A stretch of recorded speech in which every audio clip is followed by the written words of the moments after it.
This video is going to be a little more loose and a little bit more serious, not so, like, I guess, jokey or memey as it usually is. Ignore the shirt though. And I am trying out a new lighting style, so we'll see how this looks. I did want to make this video a little after Magia Record, the anime set, came out, but I think it's time that we talk about this now because of some recent developments. So this started with Magia Record, the anime set. The set was announced that there will be actually no signed cards in the set. There are still going to be SP cards, but they are changed from the Japanese release, which had hot stamped signatures, and in Magia Record, the anime set, we are not getting that. The English release, those signed cards are actually changed into quotes and their names. And recently, during Weiss Schwarz week, we received the release dates for both Kaguya Sama and Heaven's Feel Volume 2. That's great and all, they're not new sets, but what is cool is that they're both being released on the exact same date. Now, a couple days after the set's release dates was announced, Bushiroad released this tweet. Pre-orders for Kaguya and Heaven's Field have started! Exclamation point and everything.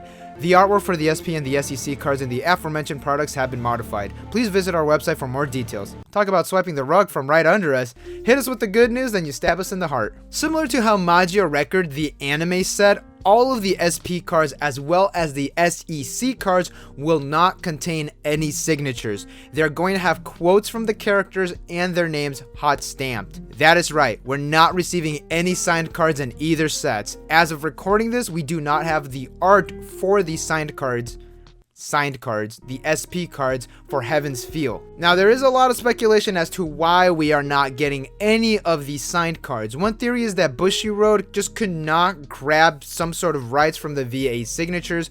Probably what happened is that it's not the actual animation studio, but the talent studio that they couldn't get the licensing from. Now, people say that, but it is kind of suspicious because Heaven's Feel Volume 1 does have signed cards, while Volume 2 does not. Either way, this is actually the most plausible theory, that they can't get the rights or they just couldn't afford the rights. Speaking of which, the second theory is that Bushiroad is trying to save some money. They possibly have to pay royalties to the production and the talent studios, and they are just going to save some money if they just don't get the talent studio VAs. Or the talent studio licenses for the VAs. They only get the anime license, not the voice actress license. This is the one that I kind of personally believe in because Bushiroad outside of Japan is just not that popular.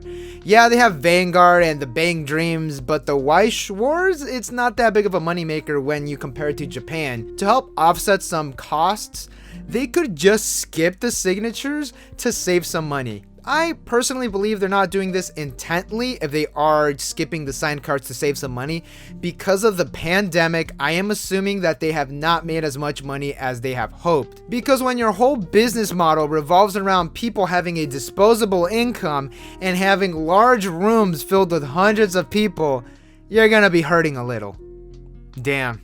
I miss going to tournaments and concerts. I really do. That's why I think it's a combination of the two. They tried to receive the rights. It's just too expensive now because they haven't made that much money. Because I think Kara Expo really brought them in a lot of like revenue, but they had to cancel last year's, as well as all the convention appearances that they do and all of the concerts that they were planning. All had to be canceled. So because of that, it's too expensive. They had to skip out the signed cards, but they had to give us something. So, my thoughts. My poor chica. Now, a portion of the community is fairly upset, and rightfully so, especially the collectors, because English is constantly receiving subpar products when compared to the Japanese. For example, look at the video that I made about Fujimi Fantasia Bunko, or look at the video that I made talking about all of the erratas in English Weiss Schwarz. But they haven't done this in a while, but also the constant delay of sets in English Weiss Schwarz. So this is just another example of why people do not buy into English Weiss Schwarz. So yeah, this sucks, and I do understand why we had to skip out on the signed cards. Like I mentioned, I am leaning towards Bushiroad possibly not paying the licenses to save some money, because Weiss Schwarz is not that big of a moneymaker in English. And as such, I think these people are not going to be buying into these two sets as much as Bushiroad would have hoped. A lot of people play this game, well, play is the wrong word. A lot of people invest in this game for the signed cards. Not everyone though, not everyone, but a good amount of people purchase cases for the signed cards. And a lot of money from cases, from like card shops and individual sellers, does come from selling the signed cards and the SEC cards. Like I've mentioned, I do not think this is Bushiroad's fault. I feel like they were pushed into a corner to do this. If you have noticed, all of these series are licensed by Aniplex in North America. That has to be like a correlation of some sort. I'm not a detective, but that is suspicious. That being said, Aniplex does own Magia Record, the game, so how can we get the signed cards for the game but not the anime?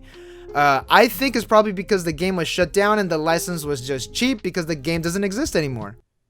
Wait, Alicization is licensed by Aniplex. Either way, it's probably not Aniplex's fault, it's probably the talent agency's fault. Honestly, I don't know who to blame. I have no idea. I'm blaming Aniplex though. They're kind of, they did Kaguya dirty. Now, am I going to buy into these sets? Heaven Field 2? No. Kaguya Sama? I'm reluctantly going to say yes. I've waited for this to come to English and this is what I get. Now, no signed cards, they're not really gonna negatively affect the actual game in reality. It's not. The cards are still the same in English as they are in Japanese. The card effects have not been changed. All that has changed is the high rarity of the cards. That being said, like I mentioned, the signed cards are a major draw in Weiss Schwarz. When you take that away, you just get pretty chica art. I'm sorry, pretty anime art. Either way, I do expect the cards are going to be a little more on the expensive side because not a lot of people are going to be ripping open cases to bring the prices down like they did with The Legend of Crimson. I personally think that booster boxes should be cheaper now, as well as cases. They should all be cheaper because there's not much overhead from the licensing now because we're not getting the signed cards. I'm just saying. It would be nice. It only makes sense. We're not paying that extra premium for the chance of getting a voice actress's signature. So why should we be paying the same amount for these booster boxes for ones where we could get this premium? Hey man, I'm just playing the devil's avocado. I'm just throwing that out there. Either way, don't let this news bring your love of the game down. You can always play the Japanese cards for your eye candy and then get the English cards to play professionally with. Competitively. Are there professional Weiss Schwarz players? I feel like there are, but that's not like their main source of like income, like the Magic of the Gathering cats. Either way, this has been Lunchbox5930 with Casually Weiss Schwarz. Thank you all for watching. What do you think of this whole signed card mess? Are you going to be purchasing any of those 3 sets that were mentioned? I am getting Kaguya, but that's a given. Thank you all for watching, and I will see you all in the next video.